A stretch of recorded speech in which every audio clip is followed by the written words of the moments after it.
We've got a bit of gains coming through for the JSE. We're up around 0.25%. FTSE also on the front foot. This is despite losses coming through in Asia. It seems that the big reaction that we saw to the Chinese GDP number yesterday and concerns about monetary policy tightening coming to the fore seems to be waning when it comes to the other markets today.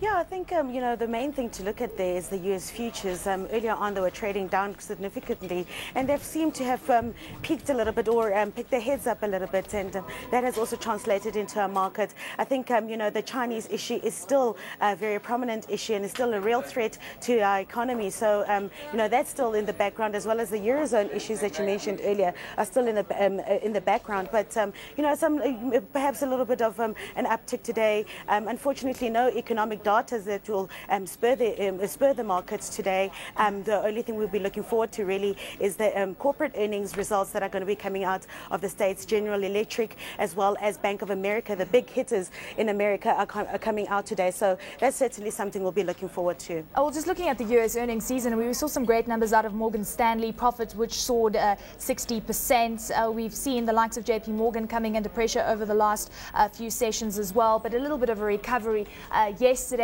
What do you make of the US earnings thus far? Do you think it's also going to be quite a big sentiment driver?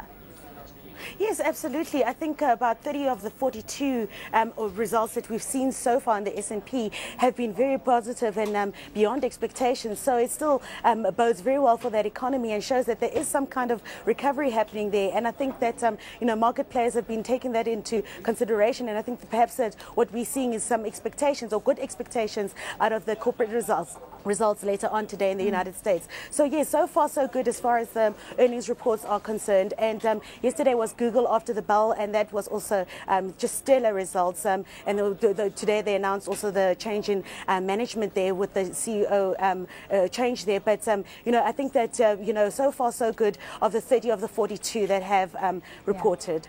Lewis's sales increased by 13% in the third quarter ended December.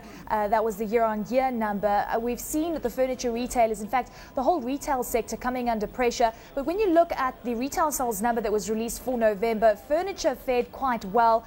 So perhaps this spells good news for the likes of Lewis and even JD Group going forward.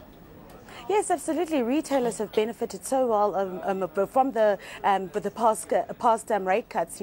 As we've seen, really that's translating into their bottom line, translating into their numbers. And that was a very stellar showing from Lewis. And also, what's important there is that their impairments also have gone down. So solid debtors collections going on there. And the full-year results are coming out in March for March 11 and May.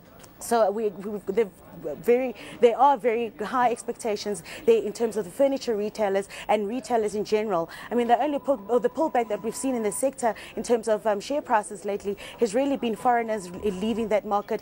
Perhaps a suspicion that we are at the end of the rate cutting cycle, and and therefore no more profits to be made further from the retail sector. Well, Ntobekile, it's quite interesting. I mean, you mentioned that perhaps we are at the end of the interest rate cutting cycle. A lot of traders on the desk say time to rotate out of the likes of the retailers and head into other sectors such as resources and also the construction industry. What are you advising right now, given the fact that we have seen perhaps a few buying opportunities come to the fore this week with the likes of even Woolies that has shed around 8% so far this week alone?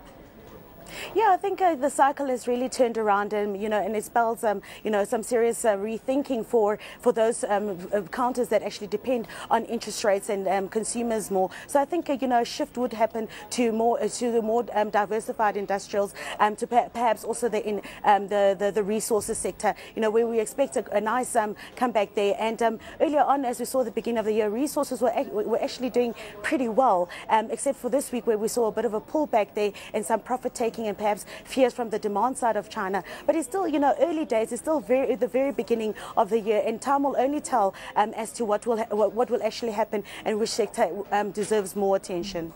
Ntobekile, when you look at the resource space, as I mentioned a little earlier, the likes of Anglo American shed around 3.7% yesterday. A lot of movements coming through on the resource front, perhaps a few buying opportunities this week. Let's focus quickly on the likes of ArcelorMittal, which has come under pressure. But then again, it has been one of those stocks that has been enjoying gains since the beginning of the year.